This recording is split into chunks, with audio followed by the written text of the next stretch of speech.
우리가 매일 마주하는 세상은 때로 걷잡을 수 없이 어지럽고 마치 아무런 의미도 목적도 없이 흘러가는 것처럼 보일 때가 있습니다. 삶의 무게가 걷잡을 수 없이 무거워질 때, 혹은 우리가 발을 딛고 서 있는 공동체나 사회가 깊은 혼란 속에 빠졌을 때 우리는 본질적인 질문을 던지게 됩니다. 이 세상은 과연 어디서 와서 어디로 가고 있는가? 그리고 이 무질서의 끝에는 무엇이 기다리고 있는가? 성경은 바로 이 근원적인 질문에 대한 거대한 침묵을 깨뜨리는 장엄한 선언으로 그 첫 장을 엽니다.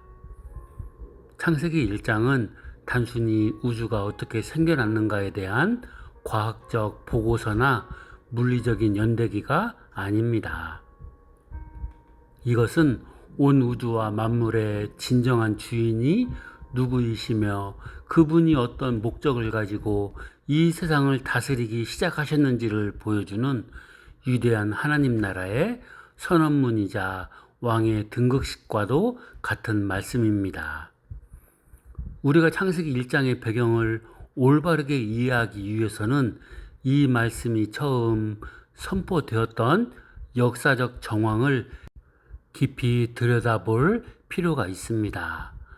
전통적으로 창세기를 기록한 사람으로 알려진 모세와 이 말씀을 가장 먼저 받아들였던 광야의 이스라엘 백성들의 상황을 떠올려 보시길 바랍니다. 이스라엘 백성들은 400년이라는 긴 세월 동안 애굽이라는 거대한 제국의 압제 밑에서 종노릇을 하던 자들이었습니다.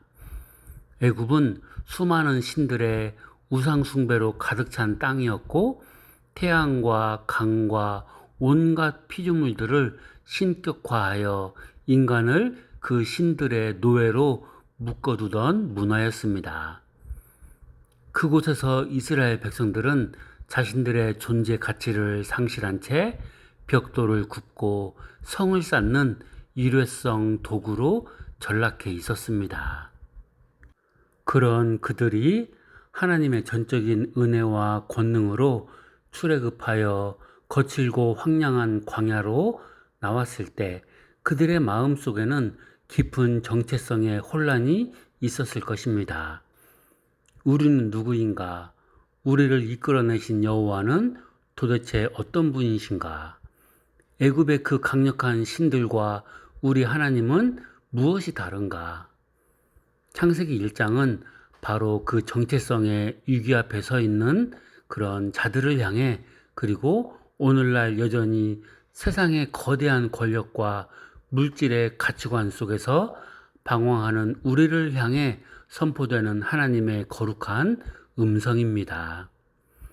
애굽의 신들이나 고대 근동의 다른 신화들이 말하는 것처럼 세상은 신들의 전쟁이나 우연한 사고 혹은 피 흘림의 결과로 만들어진 것이 아닙니다.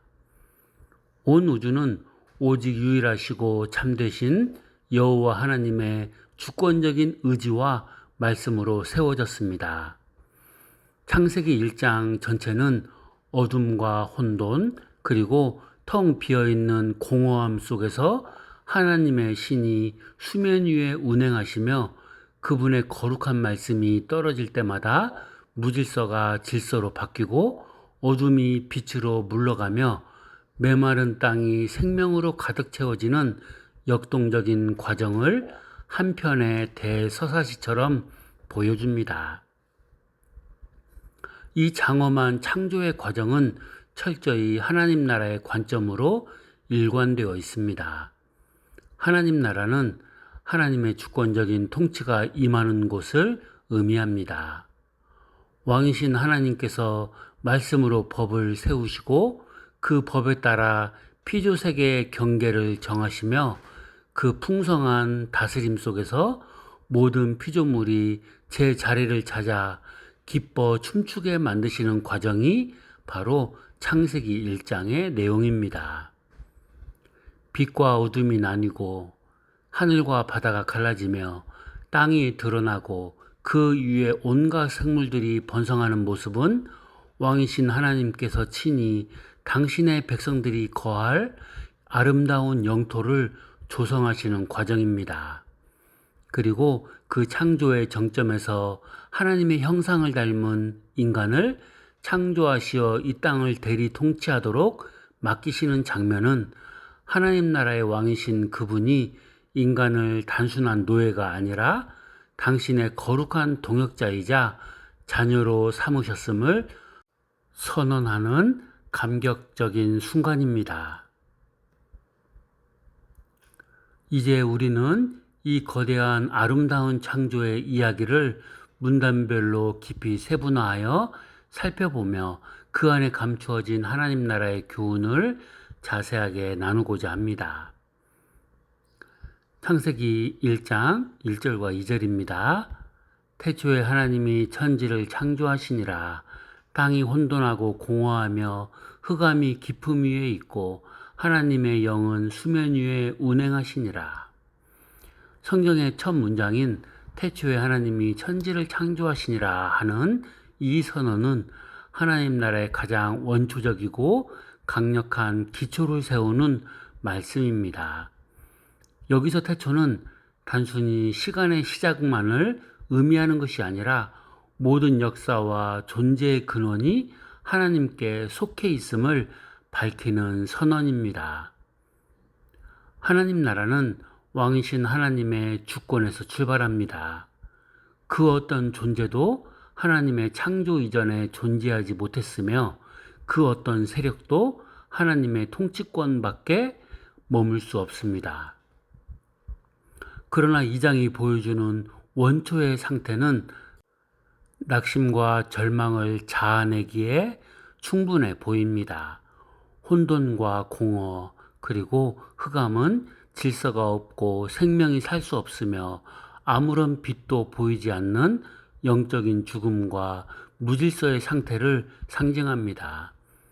이는 하나님 나라의 통치가 온전히 가시화되기 전 세상의 영적 상태를 대변하기도 합니다. 하지만 성경은 거기서 멈추지 않고 하나님의 영은 수면 위에 운행하시니라고 기록합니다. 여기서 운행하시니라는 마치 어미새가 그 새끼나 알을 품듯 부드럽고도 강력하게 감싸 안는 모습을 뜻합니다. 이것이 우리에게 주는 하나님 나라의 첫 번째 교훈은 하나님의 통치는 거칠고 황량한 혼돈한 가운데에서 이미 시작된다는 것입니다. 하나님께서는 무질서를 외면하지 않으시고 그 깊은 어둠의 수면 위를 당신의 성령으로 품으시며 새로운 생명의 역사를 준비하십니다. 우리의 심령이 죄로 인해 혼돈하고 공허하며 삶의 흑암이 깊을 때에도 왕이신 하나님의 영은 우리를 포기하지 않으시고 새 창조의 은혜를 베풀기 위해 역사하고 계십니다. 이 기초적인 창조와 주권의 역사를 구약 선지자 이사야는 다음과 같이 선포하며 하나님의 완전한 통치 목적을 밝히고 있습니다. 이사야 45장 18절입니다. 대저 여호와께서 이같이 말씀하시되 하늘을 창조하시니 그는 하나님이시니 그가 땅을 성취하시고 만드셨으며 그것을 견고하게 하시되 혼돈하게 창조하지 아니하시고 사람이 거주하게 그것을 지으셨으니 나는 여호와라 나 외에 다른 이가 없느니라. 이사야 선지자는 바벨론 포로기라는 깊은 혼돈과 공허의 시기를 지나는 이스라엘 백성들을 향해 창세기의 말씀을 상기시킵니다. 하나님께서 세상을 창조하신 목적은 그것을 영원히 혼돈 상태로 버려두기 위함이 아니라 당신의 백성들이 안전하게 거주하고 기쁨을 누릴 수 있는 하나님 나라의 처소로 만들기 위함이라는 것입니다. 포로지라는 흑암 속에서도 이스라엘은 온 우주의 유일한 여호와 하나님께서 자신들의 삶을 다시 견고하게 세우실 것을 이 말씀을 통해 신뢰할 수 있었습니다. 이 창조의 첫 선언은 신약에 이르러 예수 그리스도의 복음 안에서 가장 완전하고 찬란한 방식으로 재해석됩니다. 사도 요한은 요한복음의 서두를 창세기 1장 1절과 고의적으로 일치시키며 영적 대반전의 역사를 선언합니다. 태초에 말씀이 계시니라. 이 말씀이 하나님과 함께 계셨으니 이 말씀은 곧 하나님이시니라. 그가 태초에 하나님과 함께 계셨고 만물이 그로 말미암아 지은 바 되었으니 지은 것이 하나도 그가 없이는 된 것이 없느니라. 신약의 말씀은 창세기 1장에서 세상을 창조하셨던 하나님의 주권적 도구가 다름 아닌 말씀이셨으며 그 말씀이 곧 육신이 되어 우리 가운데 오신 예수 그리스도이심을 밝힙니다. 흑암과 혼돈으로 가득 찬 이 세상에 참 빛이자 창조의 주역이신 예수님께서 왕으로 찾아오셨다는 사실은 하나님 나라의 통치가 이제 예수 그리스도를 통해 거듭난 신자의 심령 속에서 완전하게 시작되었음을 의미합니다. 주님은 우리 안에 있는 영적 공허를 몰아내시고 참된 생명의 질서를 세우시는 새 창조의 왕이십니다. 두 번째 문단입니다. 창세기 1장 3절에서 13절 말씀. 하나님이 이르시되 빛이 있으라 하시니 빛이 있었고 하나님이 이르시되 천하의 물이 한 곳으로 모이고 묻이 드러나라 하시니 그대로 되니라. 셋째 날까지의 창조 과정은 철저하게 구별과 경계를 세우는 작업입니다.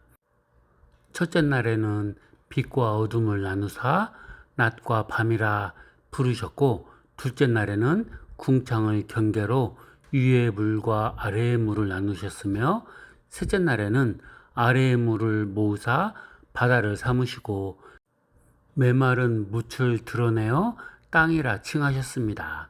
그리고 그 땅 위에 온갖 채소와 씨 맺는 과목들이 돋아나게 하셨습니다. 하나님 나라 관점에서 구별은 거룩함의 시작입니다. 무질서란 모든 것이 뒤엉켜 제 자리를 찾지 못하는 상태를 말합니다. 왕이신 하나님께서는 친히 말씀의 왕권을 발휘하셔서 각 피조물이 존재해야 할 고유한 영역을 지정해 주셨습니다. 빛은 어둠을 몰아내고 드러나야 하며 바다는 땅을 침범하지 못하도록 경계가 정해집니다. 이 경계는 제한이나 구속이 아니라 피조물이 가장 안전하고 풍성하게 생명을 꽃피울 수 있도록 보호하시는 하나님의 자비로운 통치 방식입니다. 또한 하나님께서는 첫째 날과 셋째 날에 창조된 것들을 바라보시며 보시기에 좋았다라고 감탄하셨습니다. 왕의 선포에 따라 세워진 질서정연한 영토는 그 자체로 왕의 영광과 성품을 반영합니다. 하나님 나라의 백성된 우리는 세상과 구별된 거룩한 삶의 경계를 지켜야 합니다. 빛과 어둠이 섞일 수 없듯이 하나님의 통치를 받는 자들은 세속의 혼탁한 가치관에서 스스로를 구별하여 하나님께서 정해주신 은혜의 영역 안에 머물러야 합니다. 시편 기자는 하나님께서 바다와 땅의 경계를 정하시고 통치하시는 이 창조의 신비를 감탄하며 주님의 절대 권능을 찬양합니다. 시편 104편 6, 7절, 9절입니다. 물로 옷을 덮음같이 땅을 덮으심에 물이 산들 위에 솟아올랐으니 주께서 꾸짖으시니 물은 도망하며 주의 우레소리로 말미암아 빨리 가며 주께서 물의 경계를 정하여 넘치지 못하게 하시며 다시 돌아와 땅을 덮지 못하게 하셨나이다. 시편 104편의 고백은 창세기 1장의 창조 행위가 일회성 사건으로 끝난 것이 아님을 보여줍니다. 주님께서는 지금도 당신이 정하신 자연의 법칙과 경계를 권능의 말씀으로 붙들고 계십니다.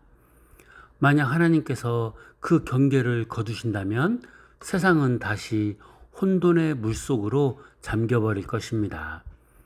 이처럼 하나님 나라의 다스림은 자연 만물조차 주님의 명령 앞에 꼼짝하지 못하게 만드시는 철저한 주권적 운용이며 이를 통해 우리의 삶의 터전을 날마다 유지해 주시는 지속적인 은혜입니다.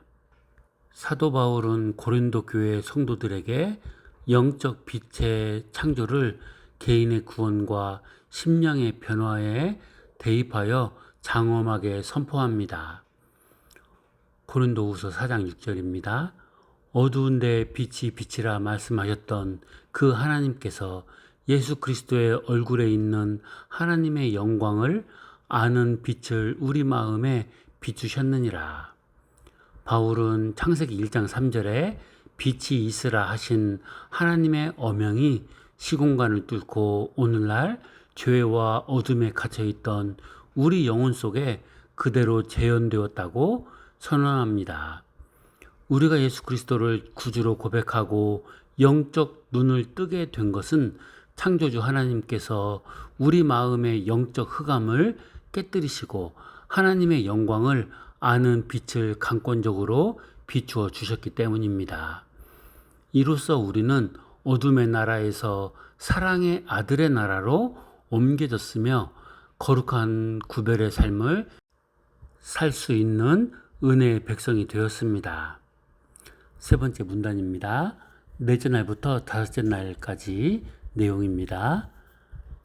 하나님이 이르시되 하늘의 궁창에 광명체들이 있어 낮과 밤을 나누게 하고 하나님이 이르시되 물들은 생물을 번성하게 하라.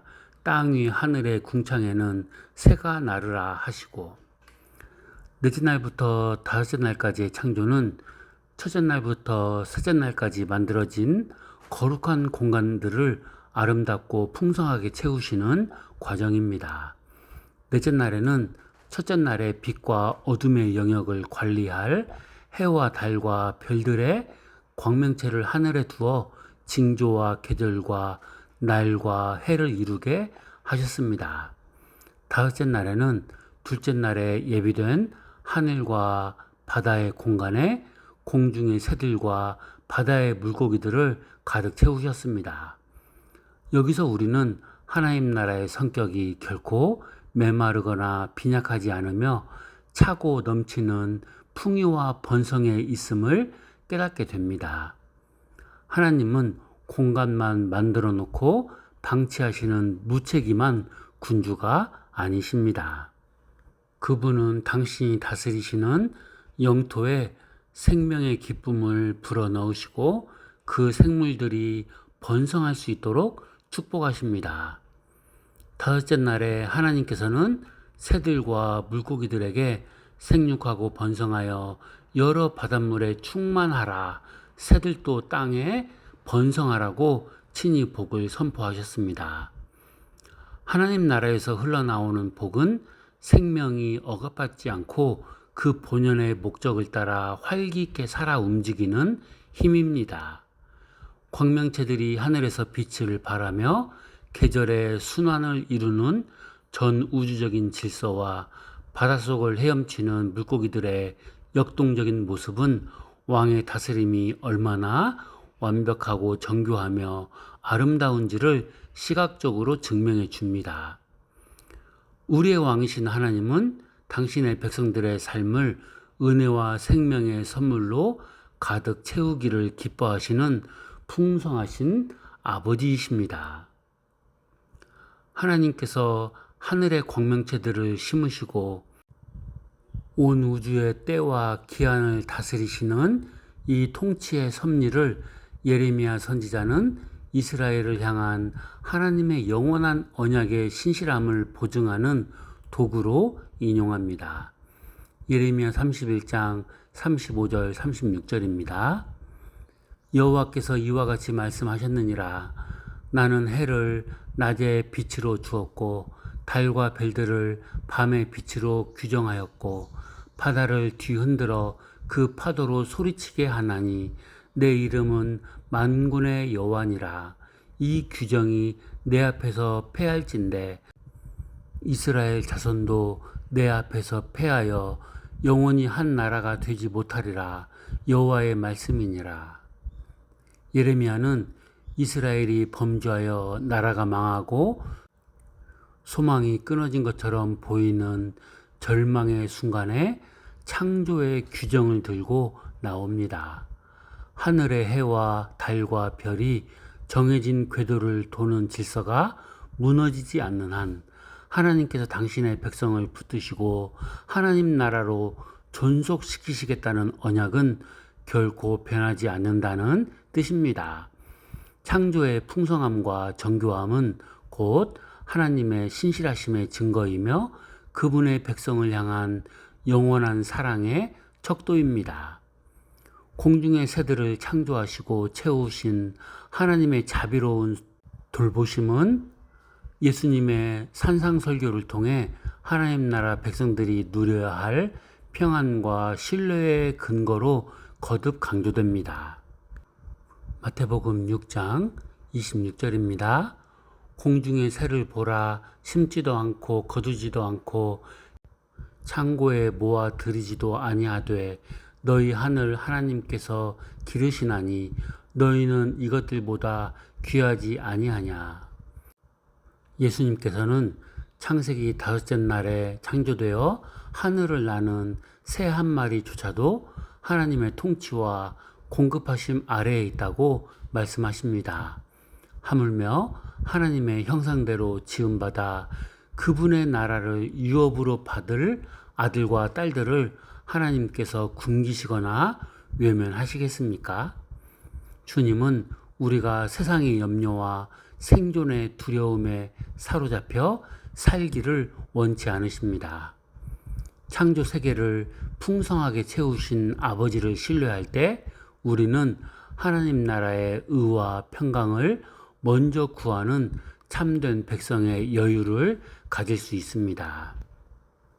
하나님이 이르시되 땅은 생물을 그 종류대로 내되 가축과 기는 것과 땅의 짐승을 종류대로 내라 하시니 그대로 되니라. 여섯째 날에 이르러 하나님의 창조사역은 그 최종적인 정점을 향해 나아갑니다.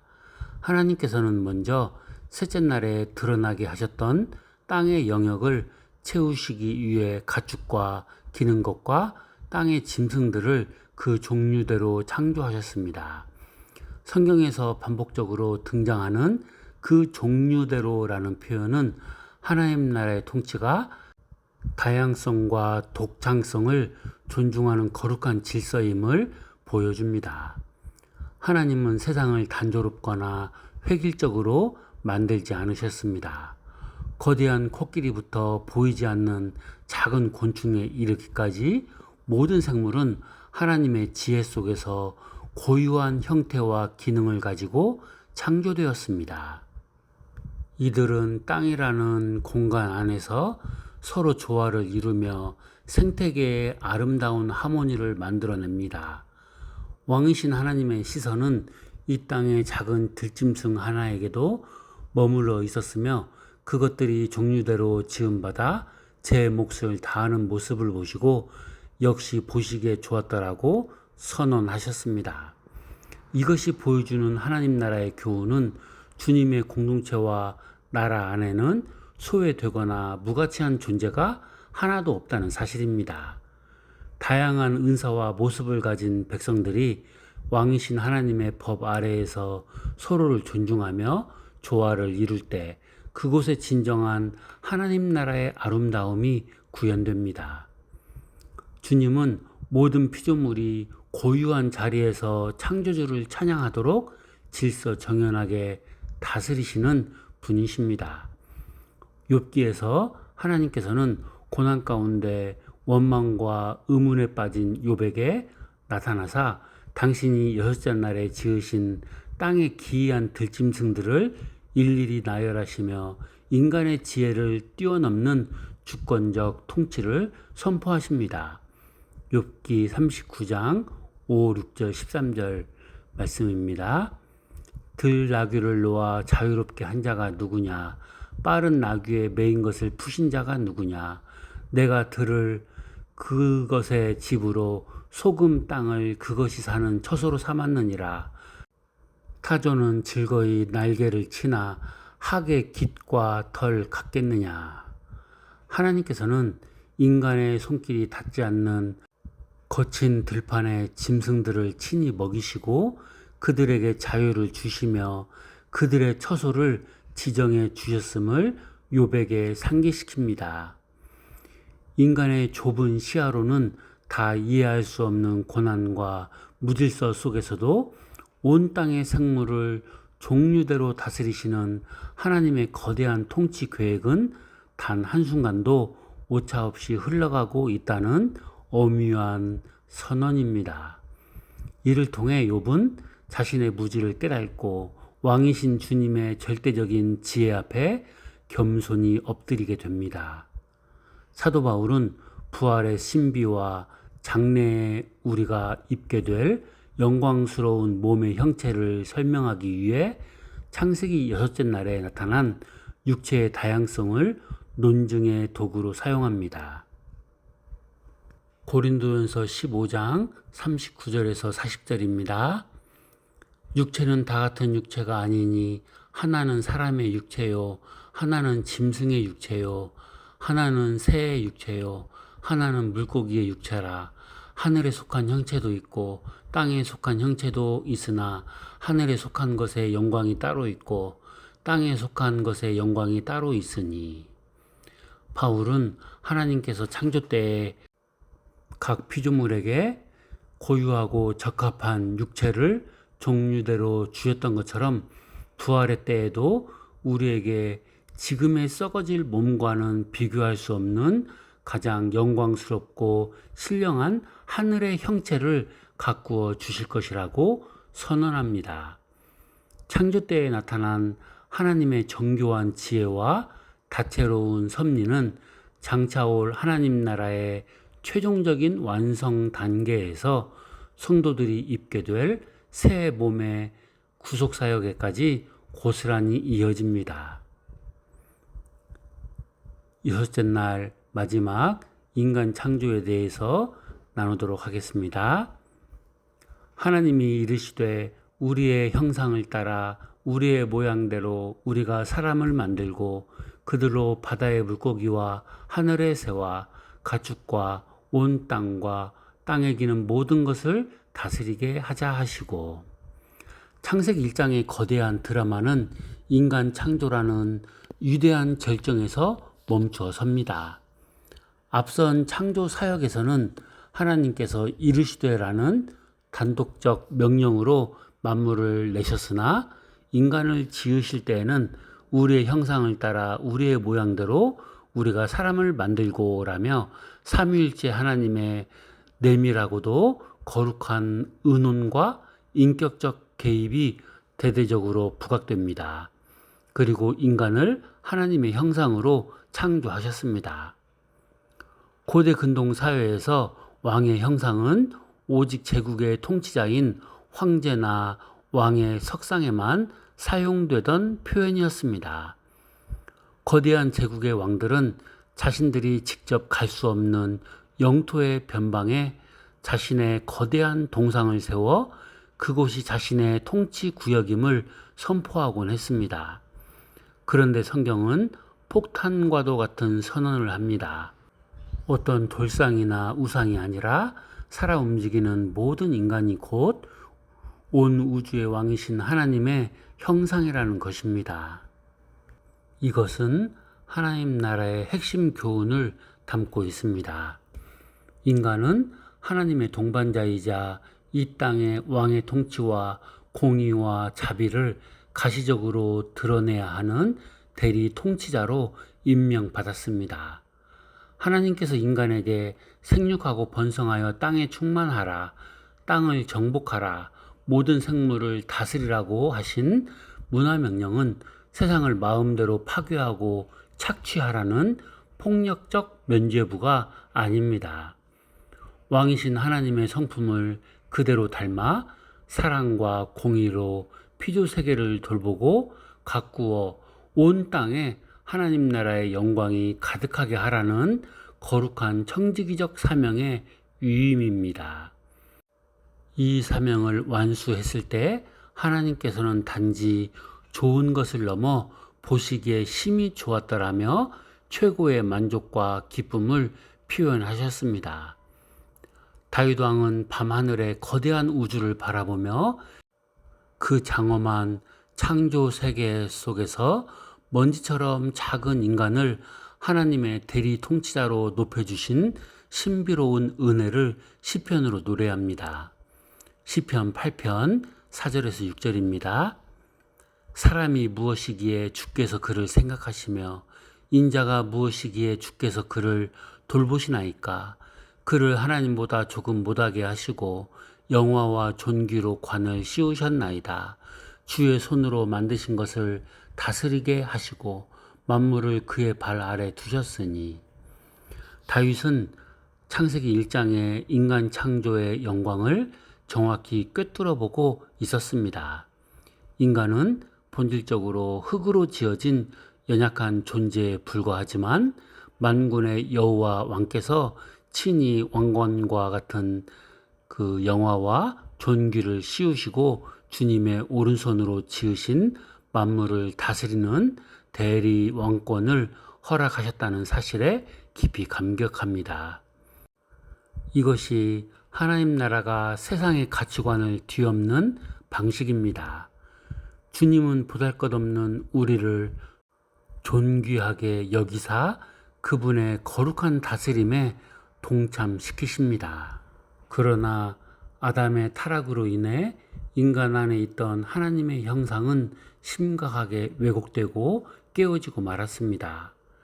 대리 통치자의 사명을 잃어버리고 죄의 노예가 된 인간을 위해 사도 바울은 마침내 완전한 하나님의 형상으로 오신 예수 그리스도를 대안으로 제시합니다. 골로새서 1장 15절에서 16절입니다. 그는 보이지 아니하는 하나님의 형상이시요 모든 피조물보다 먼저 나신 이시니 만물이 그에게 창조되되 하늘과 땅에서 보이는 것들과 보이지 않는 것들과 혹은 왕권들이나 주권들이나 통치자들이나 권세들이나 만물이 다 그로 말미암고 그를 위하여 창조되었고.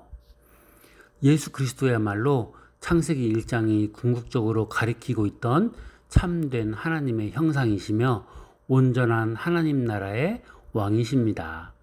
첫사람 아담은 통치에 실패하여 세상에 혼돈을 다시 불러왔지만 두 번째 아담이신 예수님은 십자가와 부활을 통해 깨어진 하나님의 형상을 회복하셨고 만물 위에 교회의 머리로 등극하셨습니다. 이제 우리는 그리스도 예수 안에서 새로운 피조물로 거듭나 진정한 대리 통치자의 영광스러운 사명을 회복하게 되었습니다. 사랑하는 성도 여러분, 그리고 하나님 나라의 거룩한 백성 여러분, 우리는 지금까지 창세기 1장의 웅장하고 아름다운 창조의 파노라마를 하나님 나라의 관점에서 함께 살펴보았습니다. 이 말씀은 수천 년 전 옛날 이야기가 아니라 오늘날 삶의 터전에서 치열한 영적 전투를 벌이고 있는 우리 모두를 향해 심장을 울리는 하나님의 생생한 통치 선언입니다. 이 거대한 창조의 역사가 오늘을 사는 우리에게 가르쳐주는 참된 신앙의 도리는 무엇이며 우리의 찢긴 마음을 어루만지는 위로와 격려의 메시지는 과연 무엇인지 살펴보도록 하겠습니다. 첫째, 우리 삶의 주권을 왕이신 하나님께 온전히 양도하는 것이 신앙의 도리입니다. 태초에 천지를 창조하신 분이 하나님이시라면 내 생명과 내 가정과 내가 속한 일터와 이 역사의 주인 역시 오직 여호와 하나님 한 분뿐이십니다. 내 삶이 내 뜻대로 되지 않는다고 해서 낙심하거나 원망할 이유가 없습니다. 왜냐하면 내 삶의 무대 뒤에서 여전히 권능의 말씀으로 온 우주를 붙들고 계시는 전능하신 왕이 존재하시기 때문입니다. 내 인생의 왕좌에서 나 자신을 내려놓고 그분의 말씀이 내 삶의 모든 경계와 질서를 정하시도록 온전히 내어드리는 것, 그것이 창조주 하나님을 고백하는 성도가 마땅히 걸어가야 할 순종의 길입니다. 둘째, 세상과 구별된 하나님의 거룩한 형상으로서 대리 통치자의 사명을 다해야 합니다. 세상은 끊임없이 우리에게 돈의 노예가 되라, 권력 앞에 무릎을 꿇으라, 세상의 유행과 정욕을 따라 살아가라고 다그칩니다. 우리를 벽돌 굽는 노예로 취급하던 애굽의 가치관과 똑같습니다. 그러나 왕이신 하나님께서는 우리를 향해 너희는 내 형상이다, 내 모양을 닮은 존귀한 내 자녀들이다 라고 말씀하십니다. 우리는 더 이상 세상의 물질이나 환경에 짓눌려 살아갈 노예가 아닙니다. 우리는 우리가 발을 딛고 서 있는 가정과 교회와 사회 속에서 하나님의 공의를 선포하고 예수 그리스도의 사랑을 흘려보내며 왜곡된 무질서를 주님의 사랑으로 치유해 나가는 거룩한 하나님 나라의 청지기들이 되어야 합니다. 그것이 우리의 참된 정체성입니다. 셋째, 이 말씀은 흑암과 혼돈 속에 가두어진 우리 영혼을 향한 가장 깊은 위로의 묵시록입니다. 오늘 여러분의 심령의 상태는 어떠하십니까? 혹시 창세기 1장 2절의 말씀처럼 사방이 꽉 막힌 듯 캄캄한 흑암 속에 갇혀 계시지는 않습니까? 내 힘으로는 도저히 정리할 수 없는 복잡한 인간 관계와 물질의 순환 속에서 깊은 혼돈과 마음의 공허를 느끼며 눈물 흘리고 계시지는 않습니까? 이제 내 인생은 끝났다. 아무런 소용도 소망도 없다며 낙심하는 그 자리에 기억하십시오. 바로 그 순간이야말로 하나님의 성령이 여러분의 눈물 어린 수면 위를 가장 강력하게 품고 운행하시는 때입니다. 어둠이 깊을수록 빛은 더 찬란하게 비추는 법입니다. 텅 비어 아무것도 없던 공간을 온갖 생명과 풍성한 과실로 가득 채우셨던 그 신실하신 창조주 하나님께서 오늘 복음의 빛, 예수 그리스도의 영광의 빛을 여러분의 상한 심령 속에 부어주실 것입니다. 주님의 어명이 떨어지는 순간 여러분을 짓누르던 삶의 무질서는 떠나가고 참된 평강의 질서가 세워질 줄 믿습니다. 마지막으로 믿음의 경주를 지치지 말고 달려가도록 격려하시는 왕의 음성을 들으시길 바랍니다. 광야의 척박한 모래바람 속에서 창세기의 말씀을 들었던 이스라엘 백성들이 가나안 땅을 향해 담대히 나아갈 수 있었던 원동력은 자신들을 부르신 분이 온 우주의 창조주라는 압도적인 신뢰 때문이었습니다. 우리 앞바다에 아무리 거친 풍랑이 일고 세상의 거대한 제국들이 우리를 위협한다 할지라도 바다의 경계를 정하시고 하늘의 해와 달을 제 궤도에 돌리시는 사령관이 바로 우리의 아버지이십니다. 주님은 단 한 번도 당신의 백성을 놓치신 적이 없으며 그분의 통치는 결코 실패하지 않습니다. 낙심하지 마시길 바랍니다. 두려워하지 마십시오. 여러분의 삶을 바라보시며 장차 보시기에 심히 좋았더라 하고 부둥켜 안아주실 그 영광스러운 완성의 날을 바라보며 오늘도 우리에게 주어진 약속의 땅을 향해 하나님 나라의 법을 따라 묵묵히 그리고 당당하게 걸어가시는 거룩하고 복된 주의 백성들이 되시기를 간절히 소망합니다. 아멘.